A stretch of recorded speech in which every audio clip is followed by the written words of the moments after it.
Assalamualaikum warahmatullahi wabarakatuh. In this short tutorial video for PLC, we are going to discuss about the three concepts of PLC: MCR, then jump, and also the jump to subroutine. So these are the three concepts that we're going to discuss here with some short examples. So the first one we're going to discuss is the MCR, which is Master Control Reset.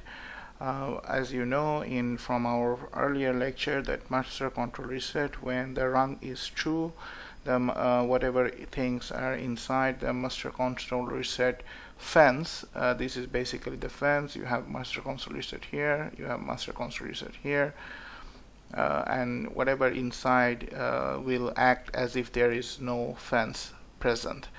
But as soon as this master control reset becomes false, then all retentive type outputs will remain in their last state, and all normal non-retentive type outputs will go to false condition irrespective of their input condition.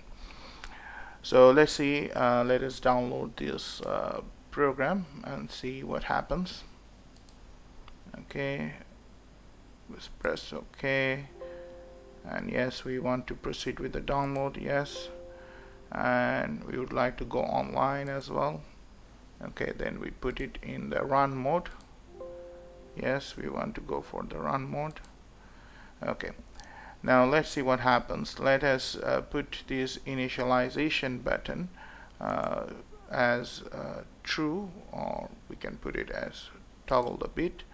And then you can see here it is basically every time it is changing, okay, it's blinking. So what is happening here is actually, so let me explain it to you.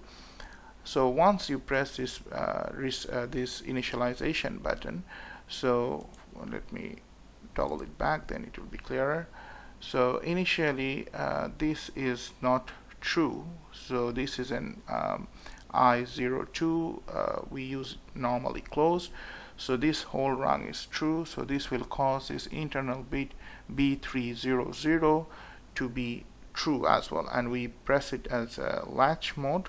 So even if you remove your initialization, so this will still be true.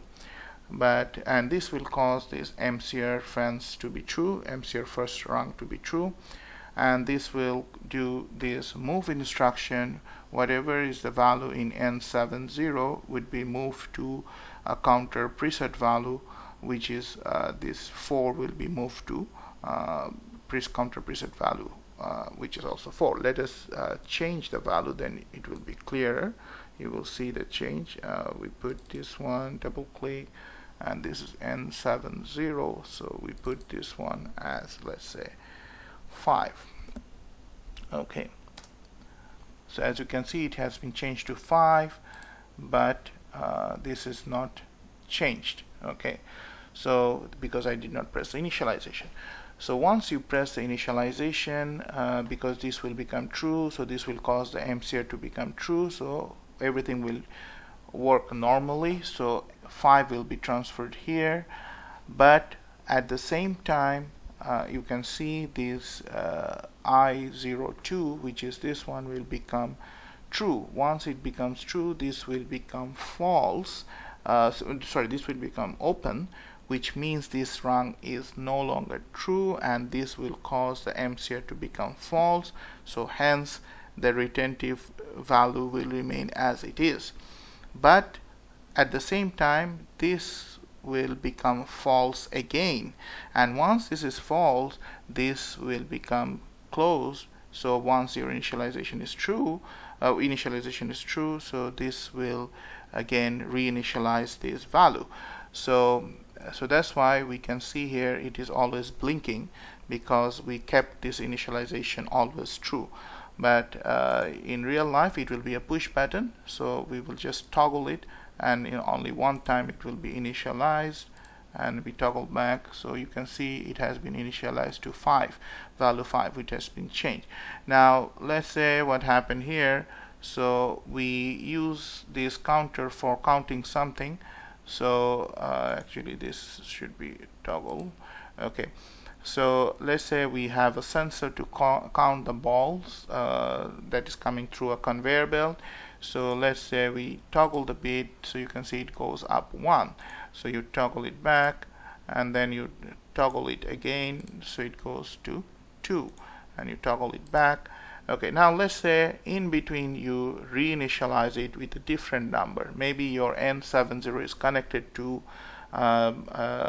external source which changes the value of N70. So let's say we put it here 3. Okay, so now, and you press this initialization again, toggle the bit, and you toggle it back, and then you can see it has been now changed to 3. So you can see here it has also been changed to 3. Previously it was 5. So now if you toggle the bit, and you can see it has been changed to 1 again. Okay, what happened here is basically I have used this done bit to reset the counter. So that's why you will see this count when the counting is finished. You will see only one time this one scan time this light will be turned on. Let's do it again. So we toggle, it is 2, and once toggle back, and then we toggle back. Look at this count finish light. It will be only turned on for 1 scan time.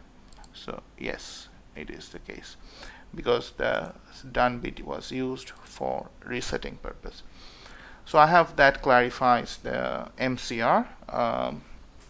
Now let's move on to the jump instruction. So jump instruction is pretty straightforward. It is similar to, in any programming language we have go to instruction. So this is similar to that go to instruction. So what happened here is basically, as you can see in this simple program, so I use an input to initiate a jump instruction. So the jump, whatever you put here, the value number 10, 11, 12, it will be by default, it will come up as Q2:10. So that is the address. So whatever in label, also you have to give the same label address, which is Q2:10. So you don't have to write down the whole thing. By default, if you just put 10, 11, whatever, it will appear as Q2:10. And you can get it from the program flow control tab here. I think, okay, here you will have jump, MCR, and jump to subroutine. All this will be here. So now as you can see, once you press this one, so it will skip all these things, all this inside whatever is the instruction, and it will go directly to this level, and it will continue from there. So let's see what happens. So let us put here, so here we are using one general output to turn on a motor using a latch programming method, and here we are using to turn on another method, another motor, but using latch output. So that is the difference. So let's see what happens. So we turn on this one, we toggle it, so you can see now it is it should go back to here. So any change in this instruction will not have any effect on the output. Let's see whether it is correct or not. So if you turn on the start, we toggle the bit, you can see there is no change here, and you turn it off, also there is nothing happening here.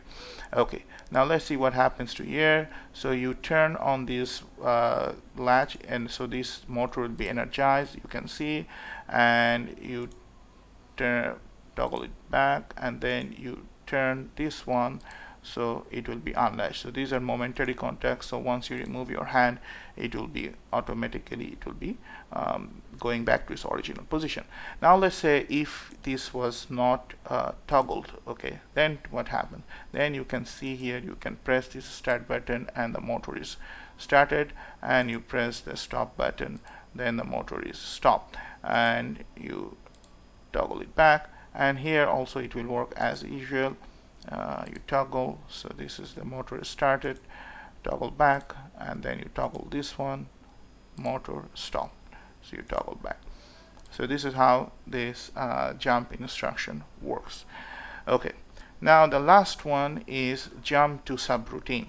So how to write a subroutine? First, you can see, and on your left hand side you see there are many program files. So the ladder 2 is basically by default, it is the main program, and you have ladder 3, ladder 4, 5, 6 until 15, and you can put all the subroutine here. So I have just shown you for ladder 3, I rename it. There are some default name here which are basically empty program, but I rename this warn light. And what is this thing? Let us open it up, then we can see. So this one is basically first, once the subprogram is activated, this light will be turned on. Then I'm using a counter to count down something. So it is something like maybe a vending machine counter. So whatever we have a preset value of let's say